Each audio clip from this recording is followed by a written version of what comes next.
Olá, dobradiça é um elemento que permite movimento ou abertura e fechamento entre peças plásticas. Vamos ver agora um pouco sobre esse componente, que é uma característica relativamente presente em peças como pote e tampa, mas que fora isso ele é pouco utilizado. Dobradiças, nós temos diversos modelos. Aqui a gente vai ver algumas configurações. Nós podemos ter dobradiças de dois elementos presos por um pino central. Nós já vimos até como formar essas curvas aqui lá no nosso vídeo anterior. Nós temos dobradiças de um elemento, onde se faz uso da flexibilidade do material para garantir mobilidade nele. Dobradiças desse tipo são chamadas de multicomponente. Ela pode ter dois ou três componentes. Então, nesse caso aqui, ela tem dois componentes mais o pino central. Nesse caso, é uma dobradiça monocomponente, já que ela é feita de uma só peça, né, e ela é utilizada, então, essa característica do tipo de polímero como forma de garantir mobilidade. Tampas de pote são um tipo de fechadura ou dobradiça monocomando ou monocomponente, tá, semelhante a esse tipo aqui, onde ela faz jus da configuração deste ponto aqui na peça, garante uma abertura e fechamento durante um número mínimo de ciclos. Nós temos, em diversos tipos de montagem, não a necessidade de uso de um pino metálico ou até plástico para fazer movimentação. Nesse caso aqui, a gente consegue ver que só a geometria da peça, a gente consegue fazer encaixe de um componente no outro, garantindo então mobilidade. Uma das formas mais utilizadas desse tipo de característica é em pote e tampa. Nesse caso, nós vemos que a tampa apresenta aqui a possibilidade de abertura e fechamento sem o uso de uma dobradiça de um pino. Ela é moldada de uma só vez, então ela tem uma facilidade de moldagem, ela não tem esses elementos aqui que podem provavelmente... Eu tenho aqui uma parede e aí o engrossamento dessa região, então eu tenho provavelmente uma região aqui mais quente em algumas áreas que vão aumentar consideravelmente meu tempo de resfriamento. E em vez de eu ter toda essa região de material aqui, eu tenho, na verdade, uma remoção de material em alguns pontos, e essa remoção aqui vai me permitir, então, a mobilidade desse elemento. Eu vou juntar aqui as duas paredes e agora eu consigo ter, inclusive, o controle de qual é o ângulo que eu consigo movimentar esse conjunto aqui. Então, são todas formas bem comuns de dobradiça que são encontradas. A gente vai ver agora um pouco sobre definições técnicas. Dobradiças multicomponentes podem ser feitas na forma de, como a gente viu na imagem anterior, uma primeira peça próxima à segunda peça. Elas podem ser inclusive simétricas, elas podem ser idênticas. Eu posso ter um molde só para fazer as duas partes. E eu vou usar um pino aqui, nesse caso, mostra como o número 2, um pino metálico, um pino plástico, que vai fazer a união. A partir disso, então, este tipo de dobradiça multicomponente aqui, muito utilizado em móveis em geral, eu tenho o uso de um segundo elemento.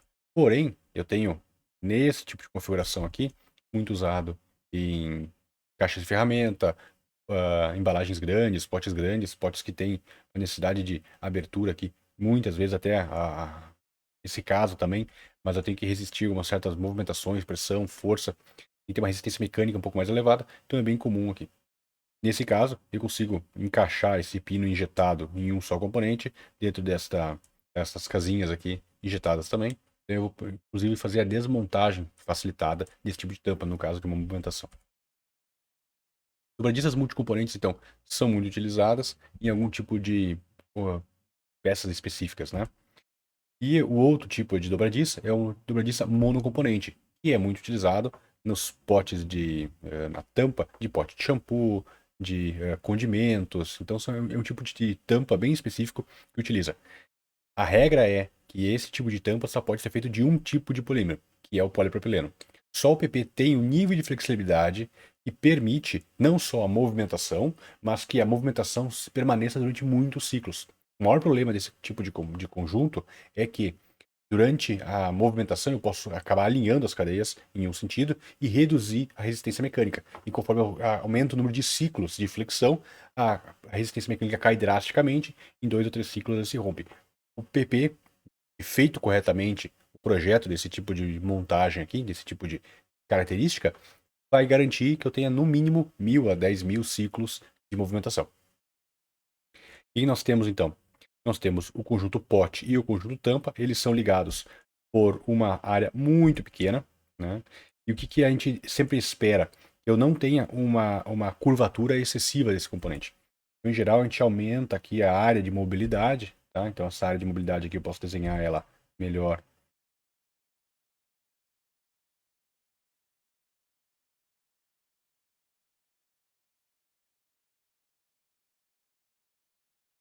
Eu tenho a parte de baixo como parte pote, a parte de cima a parte tampa, e eu vou manter aqui provavelmente uma área longa de curvatura. Quanto mais longa, maior o número de ciclos possíveis de fazer com esse tipo de dobradiça.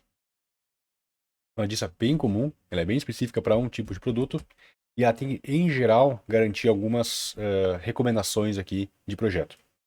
Lembrando que ela é feita em polipropileno.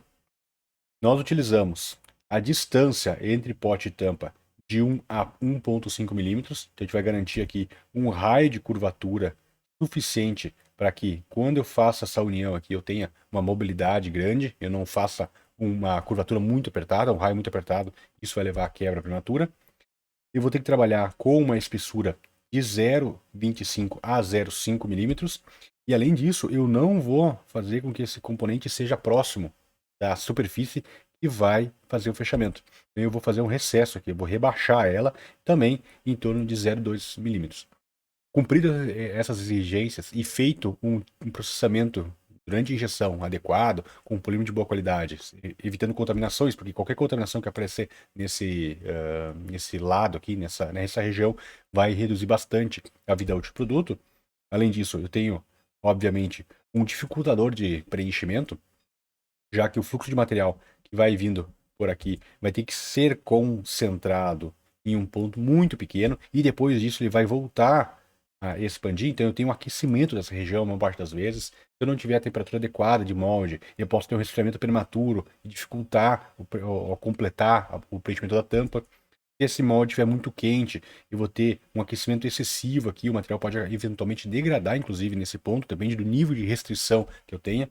Então um conjunto de não só um bom projeto de peça, mas também um ajuste adequado de máquina para conseguir executar essa peça de forma adequada. Essa característica aqui é uma característica que demanda, da maior parte que nós vimos até agora, é uma das que mais demanda processamento adequado. E aqui a gente pode ver, então, quando a gente faz de uma só vez a injeção de um pote com a sua tampa, nesse caso aqui a gente faz uma dobradiça contínua. Existe um ponto crítico, né? O ponto crítico é bem o centro desse conjunto aqui, porque é o ponto de maior flexão no momento do fechamento dessa tampa. Então, se eu não tiver um bom ajuste de máquinas, um bom projeto, eu posso ter uma ruptura prematura desse conjunto. A gente pode ver, então, a partir de preenchimento radial, nós vamos ter um avanço, então, dessa linha de fluxo, mas aí evita-se que o avanço seja primordial na região central e que depois se desloque para as laterais, porque isso vai levar a um alinhamento, em vez das cadeias estarem alinhadas nesse sentido, que é o sentido que a gente gostaria que elas fossem, para facilitar a flexão, eu tenho cadeias alinhadas nesse sentido aqui, nas laterais, e alinhadas nesse sentido no centro. Essas cadeias que estão alinhadas no sentido lateral aqui vão rapidamente ser separadas no momento da flexão. E essa flexão aqui vai separar as cadeias, vai criar uma rachadura. Essa rachadura vai se intensificar rapidamente em 3 ou 4 flexões. E eu vou ter uma redução da vida útil desse tipo de montagem, tipo de dobradiça. Então eu vou sempre tentar garantir essa fluidez aqui, esse preenchimento de forma mais alinhada. Observem que aqui eu tenho uma simulação dessa peça. Aqui eu tenho um ponto de injeção semelhante ao que eu tenho nesse caso aqui, mas o que foi feito? Foi feita uma modificação e esse ponto de injeção foi deslocado para esta região aqui. Então a gente tem aqui o preenchimento deste ponto, depois deste, e aqui eu tenho um avanço de fluxo. Da mesma forma eu tenho um avanço de fluxo aqui. Então este avanço de fluxo aqui me garantiu um avanço de fluxo mais linear. Então a gente consegue ver a frente de fluxo aqui, nesta peça, e esta frente de fluxo não tem uma preferência, né, pela parte central aqui, que poderia reduzir significativamente a vida útil dessa dobradiça. Então a gente, movimentando aqui o ponto de injeção, conseguiu garantir então um melhor preenchimento dessa peça e aumento da vida útil. Então é um jogo que nós jogamos em dobradiças, principalmente as mono injetadas, os monocomponentes, em um bom projeto e uma boa execução durante o processamento.